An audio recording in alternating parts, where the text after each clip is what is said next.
Yes, Kirby, magandang hapon. Hindi nga inabisuhan si Pangulong Noynoy Aquino ng ipagpatuloy ang Oplan Exodus, ang operasyon sa Mamasapano noong January 25 na nauwi sa madugong bakbakan ng PNP, SAF, BIFF at MILF na kumitil sa 250 katao.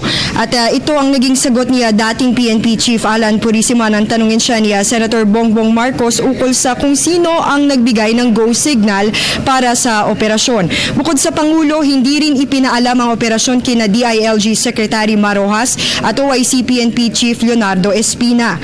Paliwanag ni Purisima na suspendido noong panahong iyon, hindi naman sa hindi niya pinahalaga ng hierarchy pero tumatalima lamang siya sa napagkasunduang noong mga naunang pagpupulong na magiging time on target ang pagbibigay nila ng impormasyon tungkol sa operasyon dahil sa issue ng operational security. Ganito rin ang naging tugon ni ex-SAF Chief Director Getulio Napeñas na siyang nagbigay ng go signal na ipagpatuloy ang operasyon.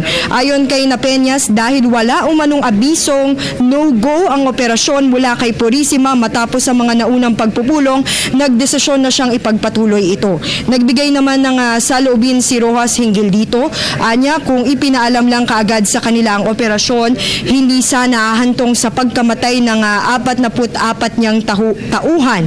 Ibibigay umano nila ang lahat ng karampatang suporta para maging matagumpay ito.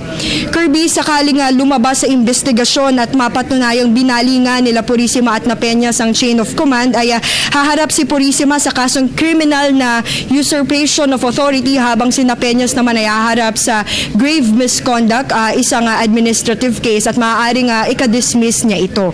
So yan muna ang ating pinakamainit na pagbabalita mula rito sa Senado. Kasama ang Unit 4, ako si Ria Fernandez para sa Telebisyon ng Bayan. Alright, maraming salamat sa iyo, Ria.